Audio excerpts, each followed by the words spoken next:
Corrections करने हैं जो हमने आज तक पढ़ा कि क्या हुआ था हिस्ट्री में हमारी। तो पढ़ते हैं, ये हिस्ट्री से ही रिलेटेड है।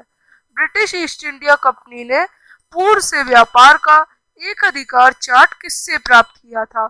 एक अधिकार चार्ट पूर्व से व्यापार का, यानी सिर्फ एक ही कंपनी पूर्व में व्यापार कर सकती थी, और ये उन्हें किसने दिया था? महारानी एलिजाबेथ एक ने दिया था। अब ब्रिटिश ईस्ट इंडिया कंपनी ने बंगाल में अपनी पहली फैक्ट्री कब स्थापित की? 1651 ईस्वी में।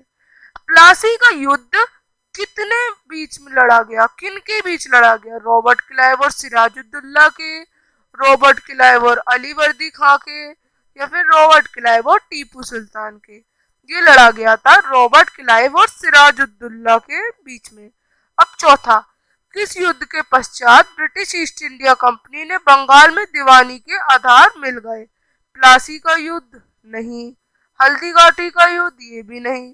पानीपत का दूसरा युद्ध? ये भी नहीं। बक्सर का युद्ध था। मराठों का सैनिक और प्रशासनिक प्रमुख क्या कहलाता है? सुमंत, मजूमदार, सचिव या पेशवा? पेशवा कहलाता है। हड़प की नीति किसने तैयार की?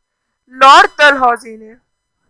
अब सातवें से लेकर 10वें में कथन और कारण है, आपको बताना है। या तो कथन और कारण दोनों सही है और अच्छे से व्याख्या है, या तो दोनों सही है पर व्याख्या अच्छी नहीं है, या तो कथन सही है और कारण गलत है, या फिर कथन गलत है और कारण सही है। तो पहला कथन, भारत के साथ व्यापार में ब्रिटिश ईस्ट इंडिया कंपनी ने बहुत लाभ कमाया। हाँ, कथन सही है। ब्रिटिश ईस्ट इंडिया कंपनी ने पूर्व में व्यापार करने का एक अधिकार प्राप्त किया था। हाँ, यही किया था, इसी की वजह से उन्हें प्रॉफिट हुआ। अब आठवां, बंगाल के नवाब मुर्शीद कुली खान ने अंग्रेजों का विरोध करा था। ब्रिटिश ईस्ट इंडिया कंपनी ने कलिकत्ता की फैक्ट्री में किलेबंदी शुरू की थी, इसी वजह से कि उन्होंने किलाबंदी कर दी थी। तो ए सही है। नौवां, बक्सर के युद्ध के बाद ईस्ट इंडिया कंपनी ने बंगाल में एकत्र करना शुरू कर दिया। ब्रिटिश ईस्ट इंडिया कंपनी ने बंगाल के नवाब की सहायक संधि कर ली थी। तो ये तो गलत है। रीजन तो हमारा बैटल ऑफ प्लासी की बात है, प्लासी की युद्ध की बात है, तो कारण यहाँ पे हमारा गलत है। तो कौन सा ऑप्शन आएगा? सी सही है। अब अंग्रेज भारत के उत्तर पश्चिमी क्षेत्र की तरफ कब्जा करने लगे।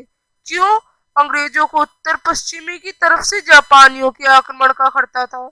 नहीं, उन्हें रशियों के आक्रमण का खतरा था। तो सी सही है। इस तरह से ये असाइनमेंट पूरा होता है। अब हम मिलेंगे नेक्स्ट असाइनमेंट्स के संग, तब तक के लिए बाय।